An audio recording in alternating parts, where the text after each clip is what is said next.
Assalamualaikum dan selamat sejahtera. Ini adalah tugasan akhir projek inovasi bagi kod subjek BLHC 4032 Pemikiran Kritis dan Kreatif untuk kumpulan 4. Ahli kumpulan kami terdiri daripada Heng Hao Meng, Tan Zeng Wang, Mivesh, Prishan, Nurin Afrina serta Hafizuddin. Nama program atau projek kami ialah Stop Smoking, Stop Vaping. Merokok merupakan suatu tingkah laku yang mudah dilihat dalam kehidupan seharian. Pada zaman ini, rokok bukan sahaja dihisap oleh orang dewasa, tetapi juga oleh remaja, malah kanak-kanak yang banyak terpampang di dada akhbar. Rokok elektronik atau e-cig telah timbul dan menjadi suatu sumber ekonomi baharu untuk rakyat Malaysia. Kini, terdapat kedai-kedai khas yang menjual hanya perkakasan dan peralatan rokok elektronik sahaja, dan kedai-kedai ini tidak mempunyai apa-apa sekatan, malah dihias untuk dilihat lebih menarik terutama kepada golongan remaja. Jadi, baru-baru ini KKM telah membentangkan Akta Kawal Rokok Elektronik. Hal ini kerana golongan remaja sekarang menghadapi masalah kematian yang tinggi disebabkan oleh rokok dan rokok elektronik. Faktor yang menyumbang masalah ini ialah kelalaian ibu bapa mereka tentang risiko yang dibawa oleh rokok dan rokok elektronik terhadap kesihatan badan dan minda remaja. Jadi, kami telah membuat diskusi antara ahli kumpulan yang membincangkan tentang punca, implikasi serta langkah mencegah merokok. Hai korang. Tadi saya ada pergi ke kedai dan ada nampak beberapa orang remaja hisap rokok di kedai makan sambil lepak. Ada yang hisap rokok dan ada juga yang hisap rokok elektronik. Saya juga ada nampak poster ni dekat media sosial. Ini ada berkaitan dengan kempen tidak merokok untuk pelajar sekolah. Apakah pendapat kamu tentangnya dan apa yang menjadi punca gejala merokok di kalangan remaja ini ya? Sebenarnya ada banyak punca yang boleh membuatkan seseorang itu cenderung untuk merokok, dan salah satu ialah persekitaran individu tersebut. Ibu bapa memainkan peranan yang penting dalam membentuk kanak-kanak sejak kecil lagi. Jika tersalah langkah, ia boleh menjadi punca kanak-kanak terlibat dalam merokok.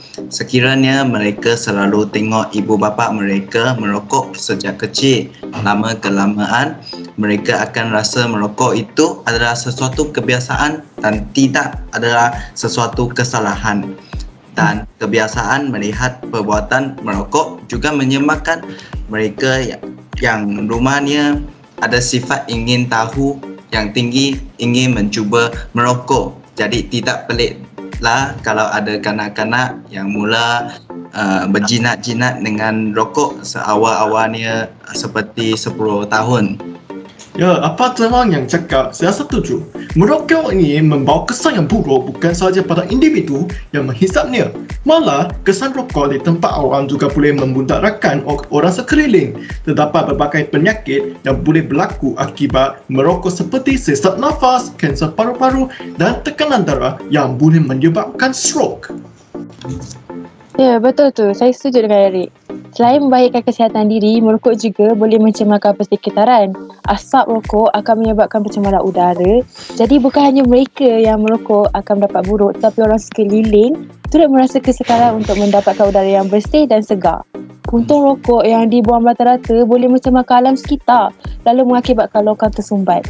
Alam sekitar akan kelihatan kotor dan akan menyebabkan datangnya masalah pencemaran air dan lain-lain. Sebagai contoh, apabila sistem pengairan terganggu, bencana alam boleh berlaku seperti banjir kilat. Saya rasa ini semua boleh dielakkan jika ada langkah yang boleh diambil oleh mereka yang bertanggungjawab. Ya, betul tu Afrina. Terdapat pelbagai langkah mengatasi merokok yang boleh diambil untuk mencegah rokok daripada merosakkan lebih ramai individu. Salah satu cara paling efektif untuk mengurangkan kebiasaan merokok adalah melalui kempen berkelanjutan.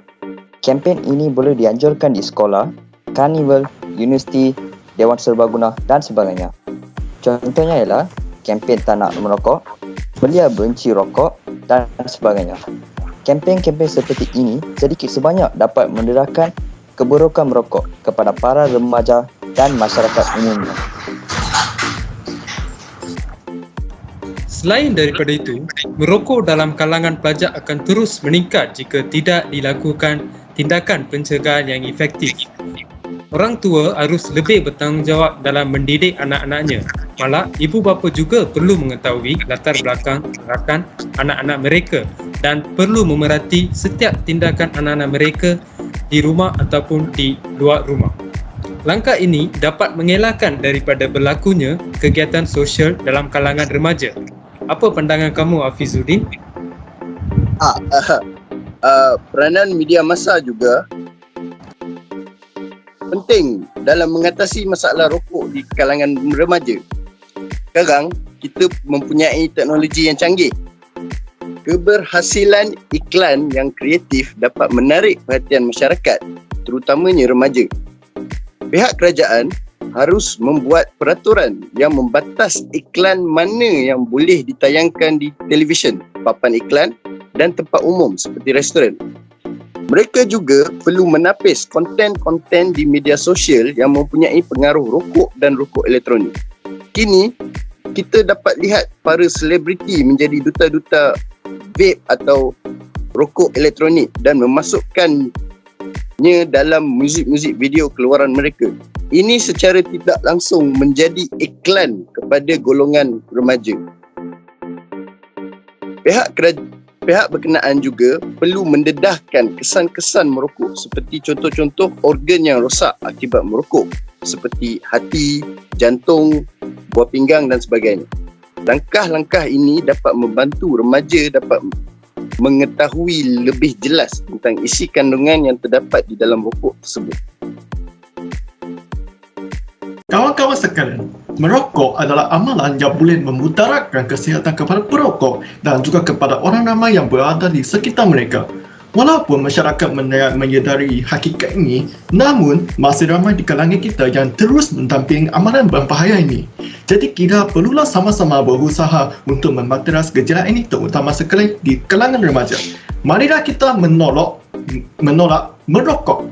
Sekian, terima kasih dan salam sejahtera.